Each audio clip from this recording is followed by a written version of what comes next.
Okay, so welcome back to my channel. It's James. I'm just gonna do my quick intro again. I am James. I am 17. Sorry, I just turned 17. I'm 17 years old. I'm trans. I'm gay. I do a lot of mental health content or content about my journey being in the LGBTQ plus community, and today I am going to be doing a video on my psych workbook. I was just hanging out and in my room, and I was looking for my pencil and a little cabinet or dresser type thing, and I found my psych word notebook that I wrote in, and that they share all the rules and stuff for this particular psych word, and I wanted to go over it with you guys and also go over the schedule that I saved as well. And I originally decided to go on TikTok and do it, and I ended up posting 2 videos that were 3 minutes long, and I realized that this was going to be a longer type of video, and I realized that one YouTube video would be a lot easier than 7 million parts of it. So I decided to just tell my TikTok page I'm going to be making a YouTube video. So now I am making the YouTube video because I felt that it was easier. But you might want to skip a few parts if you are from my TikTok, because I am going to start over from the beginning for those people who are coming and just seeing the YouTube video and not seeing my TikTok, because I don't want them to have to go back on TikTok to find it and stuff. And if they don't have TikTok, I don't want them to have to download TikTok to find the first half of it. So yeah. Oh, and my TikTok, by the way, is James Recovery 1. If you want to go check out there, I make more daily update videos. I make a lot more update videos on a daily. So if you want to see more of me, I would go on TikTok, because I make videos a daily, and I make like YouTube videos like whenever I have a long enough video, or I make YouTube videos like monthly, just updating you on a bunch of different things at once. So whatever you prefer. Some people prefer the short daily videos, and some people prefer like a really long video once a month. So whatever you prefer, just watch it. So this is what it looks like. It's just this red track. I'm going to cover up this part. Hold on. Because I don't want you to see what hospital I went to. So I just covered up on my hand.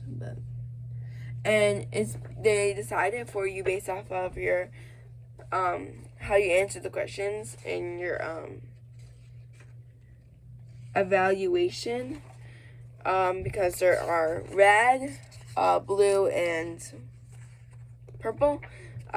Before I was blue the first time I went to this hospital, and now the last time I went I was red. So it just really depends. I think it depends on what you were struggling with. It also depends on what you're diagnosed with. So I believe at the time I went to the blue because I was not diagnosed with bipolar, and now I am, and they put me in red. So it's really based off of your diagnosis and what you are struggling with, and basically because they want to put you in groups with people who have the same issues with you, so you guys can work on the similar stuff, if that makes sense. So the first table are just like table of continents, or however you say it. So I'll read it to you. So I went there as an adolescent, so I'm sure if you went there as an adult, they would maybe do the similar thing, just a different book. I don't know. So the first continent says, "Welcome to the adolescent unit." Second one, patient's info. Third is school letter. Fourth, facts for school. Fifth, self-evaluation. Fifth, test. I'm not going to say the numbers. Goal setting, value and commitment action worksheet, daily goals, DBT skills, coping review, self-injury, healthy living, 10 top healthy meals, exercise, sleep tips, sleep, medications, journaling pages, art as therapy assignments, family session assignments, school transition plan, safety plan, and discharge plan. And I also am dyslexic, so like half the reading might be rough. I don't know. So then the second page says your name, your therapist's name, and your psychiatrist's name.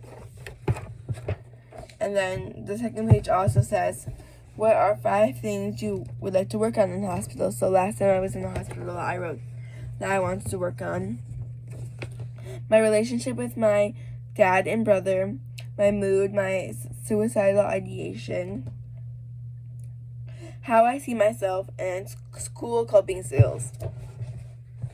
And if I'm looking down a lot, it's because I am reading from a book. So this says, striving for a very good experience as a patient of centered care. And then the first thing it says was, what do we do here? And then it says, therapeutic groups transition to room between groups, family sessions, and individual sessions with staff. What is expected from me? It says, appropriate language, no physical touching from other patients, following staff instructions, no note passing, keep ID band on at all times, no talking across the hall, please stick your arm out of the room and wait for staff to assist you if you need anything. Patient boundaries. We encourage supportive feedback during group sessions. Focus on energy of your own treatment needs. Do not go into any patient's rooms. Please avoid relationships with others. Do not give other patients your phone number, email, or any other personal information. Who is my treatment team? Psychiatrist will see you within 24 hours of your admission. Medical doctor will see you within 24 hours of your admission. Clinical therapist, a member of our clinical therapy team, will meet with you for group family sessions and discharge planning. Nursing and behavioral health associate staff will be working with you throughout your stay. You may see other members from treatment team, such as registered dietitian, postdoc, supplementary dietary staff, and experienced expressive therapists. Then the second title says, anyone who calls and visits must have your confirmation code. Visitors have to be over 18 years of age and out of high school. This is in order to remain privacy from all the adolescents on the unit, as well as ensure the safety of younger visitors. Only 2 visitors at a time. All phone calls are made by staff and nurse at the nurse's station. May visit you at the time during your stay. This may be clear that you or your family is familiar with and can be requested at Edwards Hospital. When is visiting hours? See adolescent schedule. Okay, well, I'll show you that in a minute. And it says, what time can I use your phone? I'll show you guys that in a minute. It says, see adolescent schedule. See, we're at 7 minutes, and I'm only on the 4th page. So then it says what items are not allowed in the unit, which I think a lot of you want to know what are not in the unit, and this also depends on what hospital you go to, what state you're in, and what country you're in. But this one says, and town too, these items are not allowed in the unit. So this is for the particular hospital that I was at. Any metal items, any electronic devices, pillows and blankets from home, stuffed animals, any outside food and drink, strings, cords, belts, items with a pump, glass, sharpeners for eyeliner, inappropriate messages on t-shirts such as drug, violent pictures, hat, money, purses, wallets, perfume, cologne, body spray, nail clippers, files, jewelry, can have piercings and a watch. Wipes, face, body, hair bands, hair ties, sanitary napkins, and tampons from home hospital will provide. So, other items not listed can be sent home as staff's direction. So if there is something, they can send it home if they need to. So what can you have on a unit? So this is things you can have. Playing cards, books, journals without spiral or staples, penicillin notebooks are perfect. Shampoo, conditioner, hair gel, soap, a non-battery operated toothbrush and toothpaste, deodorant and contact solution cases, chapstick for mascara. It's only eyeliner and mascara, lip gloss only. Personal pictures of family, friends, and pets without a frame. Travel size toiletry bag. You are not able to bring more than 4 days worth of clothes. The unit has a washer and dryer if you need. When can I leave the unit? You can leave the unit to go to the cafeteria for meals and outside or the gym when you've been there for 24 hours. You have completed provided in packet. You are not a assault or elope or one-on-one permitter. You are not of any negative consequences, negative reflection. You do not have any form of STP. Read further for explanation. Your urine is turned in. You must be wearing your ID band at all times.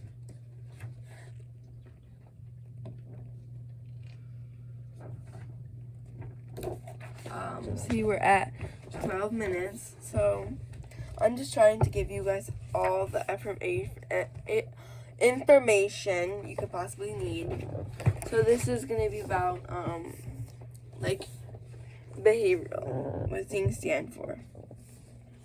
A care plan is a development based on individual needs by treatment team. The clinical therapist staff will review the treatment plan with you and your family. STP, specialized treatment plan. It is an additional part of your treatment to make sure your specific treatment needs are being met. You will work with interventional writing assignment activities while on STP. You will not be able to earn late nights, free time, or off-unit privileges. A measure taken beforehand to prevent harm and maintaining safety. These measures are based off of what brought you into the hospital. S is suicide something means making sure your safety remains safety in the hospital because you were unable to be safe at home or in your community. Elope meaning there were attempts of you running away in or outside of the hospital. A assault means you were acting aggressively towards others in or outside of the hospital. One-on-one, a staff will remain within arm's length of you in order to ensure safety until no longer depends by treatment team. Psychiatrist, a medical doctor who specializes in mental health issues. They will meet with you and recommend any inappropriate medications. They will work with you on treatment team. Therapists, BHA, and nurses determine when you'll be released to go home. Therapist. The treatment of therapists will work with you on the unit. The therapist will help you discharge a safety plan and have family sessions to help you transition back to home. Therapists also progress group. Clinical therapy group Monday through Friday. A therapist will also work with the school to make sure you have enough support when you return to school. Transition times. A short period of downtime between groups and activities where you will be required to be in your room. This time is designed for you to work on assignments, discharge plans that have been given to you by your clinical therapist or doctor or other staff members. It is also a time for you to reflect on your activity. If you need something during this time, you are to stick your arm out the door and staff member will come to see what you need. Restraints and seclusion. Used at the last resort when all other have been exhausted. You are only placed in restraints seclusion when you become a mean danger to yourself and others. Remember, this is your life and your treatment. We are here to help you through this process.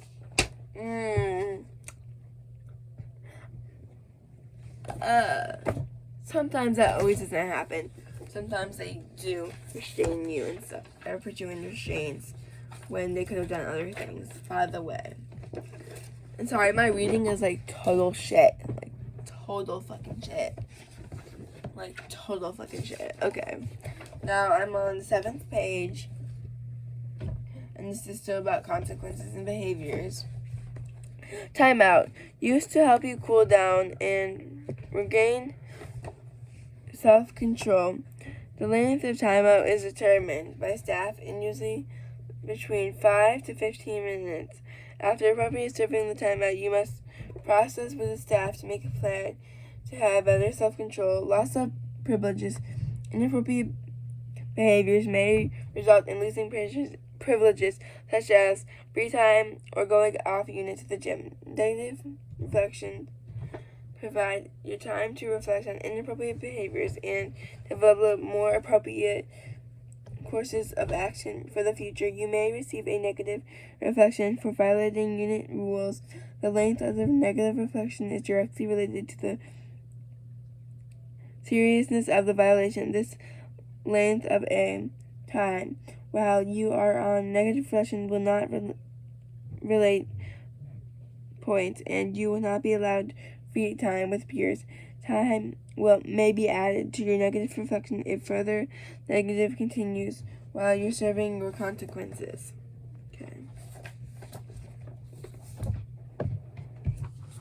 Okay. So this is a letter on page 8 for students, parents, and guardians. So I'm going to read it to you guys because I want to give you all the information that they gave me so that you guys are not scared to go into a facility. And a lot of facilities will either give you a book like this, or they will give you paperwork, or they will verbally explain this to you. And if you do not understand something, ask them and tell them you don't understand, and they can try to reword it for you because they just want, most hospitals want faster treatment. And you can also, if you're in a hospital and you're not getting supported at that facility, you can let them know, and they can send you. You can request to be sent to another hospital. They won't let you out, but they could send you to another hospital. So, yeah, guys. Okay. This says, I'm going to take out the words that says the hospital name because I don't want you guys to know what the hospital is. Even if you did, I would be fine with you.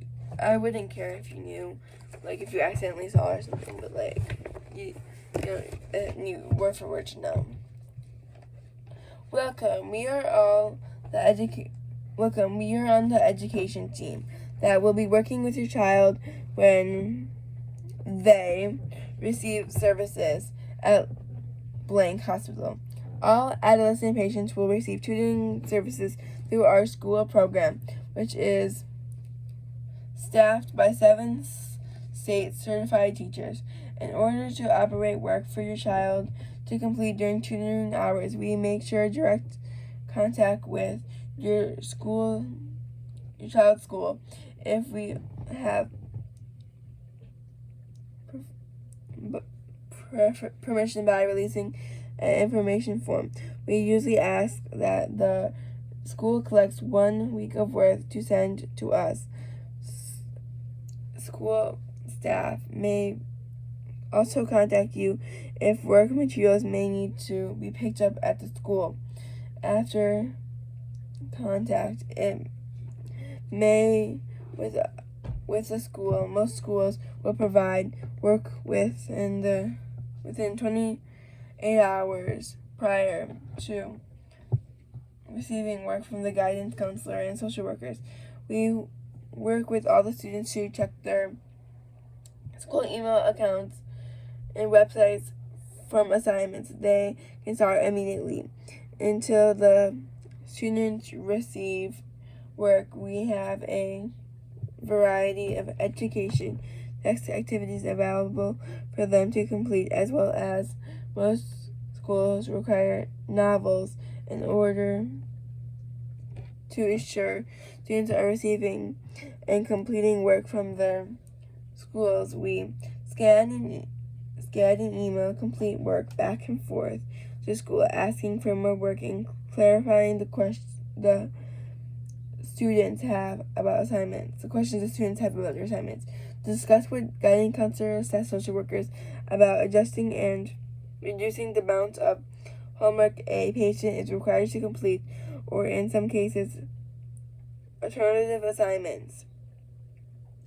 Assessing all students with organizational skills in order to prevent students from becoming overwhelmed by their schoolwork while they are seeking treatment. Send weekly updates to guidance counselors from the teachers about your students' progress on schoolwork. In order to be better assist your child with their schoolwork, we encourage all students and families to pick up work and books from your child's school if necessary. Speak to your child's counselor or meet with the teachers. Okay, so that's what it says. So basically, what they are talking about in this video is basically like if you are a minor or not even for that matter in high school, middle school, elementary school, typically in school, any kind, they will, if you're in it, they don't want you to be behind. They want you to do your work. So the teachers at the hospital will work with you and will work with your actual teachers at the school, kind of like a tutor, to help you to complete the work and to get your work for you. So that's what they're just saying, that how they're going to communicate with them, and how your parents might have to pick up like books and drop them off at the hospital for you to do from your school. So this is frequently asked questions about schoolwork. So if you have any questions on how it works, I'm going to answer these. What is a transition meeting? What happens at the transition meeting? A transition meeting will typically take place at the school with a patient is ready to start transitioning back to school full-time or part-time. Usually the meeting consists of the patient, parents, and guardians, school staff, which mainly includes social worker, counselor, nurse, and administration staff, and a representative from the hospital, a school or a clinical therapist. The purpose of the transition meeting is to discuss social and emotional and academic concerns and a way to support the student returning back to school. May transition meetings happen in person, but they can also be done by telephone. Will my absence be excused? Yes, your absence will be excused because you are hospitalized, but only if all are rolls out and are filled out properly. We will let you know if there are problems. Your parent and guardian may need to call in the school once per week and even daily to confirm that you will not be there. Have them contact the attendance office for details on your school's policy. Why do I need to sign a release form, ROL, to my school? There are two types of release. The first one is an education release, which allows the hospital staff to contact your school to let them know you are here and to get homework assignments for you to work on at the hospital. The second is a clinical release, which allows your clinical therapist to contact your school support staff to discuss specific concerns related to school treatment.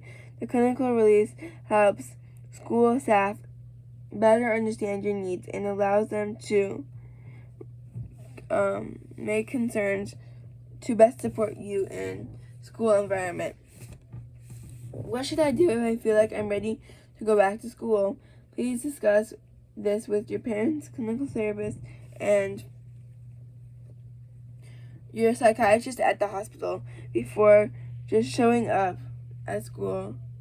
Most schools require written permission from your hospital treatment team before they will allow you to attend class. Your treatment team will discuss a transition schedule that with you and hopefully schedule a school transition meeting prior to attending your first class. Do my teachers know where I've been? Who knows I'm here? Your teachers typically do not know you're at the hospital. They may receive a general email saying that you will be out of their class for some time. The school guidance counselors, social worker, nurses, and staff are primary people who the hospital contacts. What do I tell my friends when they ask where I've been? Many of our patients simply tell their friends that they are not feeling well, or in the hospital, or that they do not feel comfortable discussing the circumstances. We believe that less is more, and peers do not need to know the details of your situation. It is very important to be considerate with your answers. The problem with making something up is that it can lead to more questions and feel more pressure to answer, and you can get confused and what you told your peers in the first place. You can tell selective peers or adults the truth if you feel comfortable telling them and discussing a role play with your therapist individually or in group. Will my teachers receive schoolwork that I complete well at the hospital? The hospital teachers scan and email your completed assignments to your school. You should keep the originals to hand in as a backup. Some teachers will request to see the original copies when you return. Okay. So we're still on questions, and yes, we're at 29 minutes, but I really don't care. Like, I'm trying to give you guys any information as possible, and this might be a two-part thing. I'm not really sure.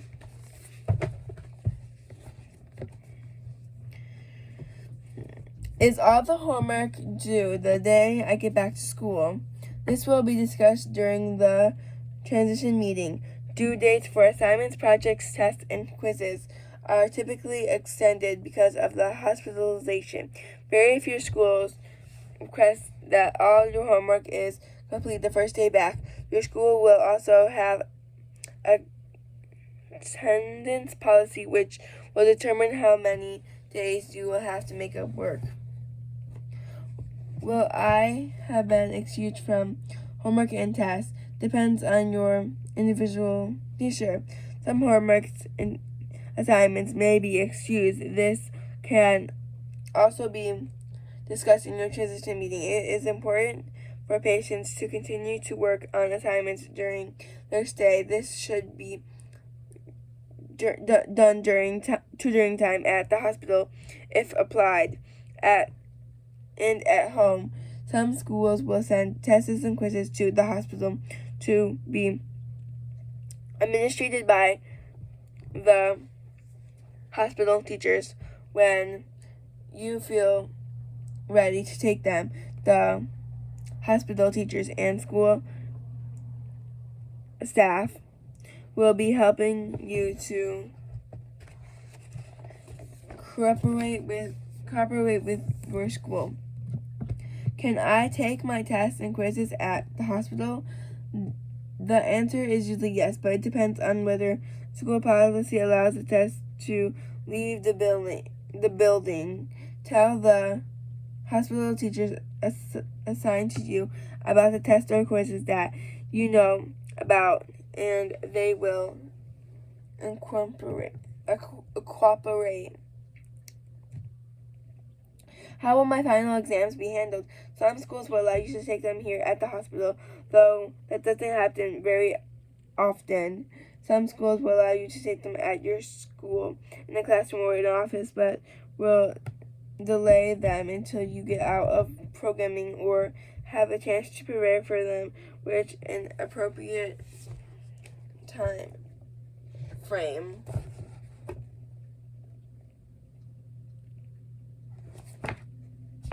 Okay, I'm going to stop this video because it's getting pretty long.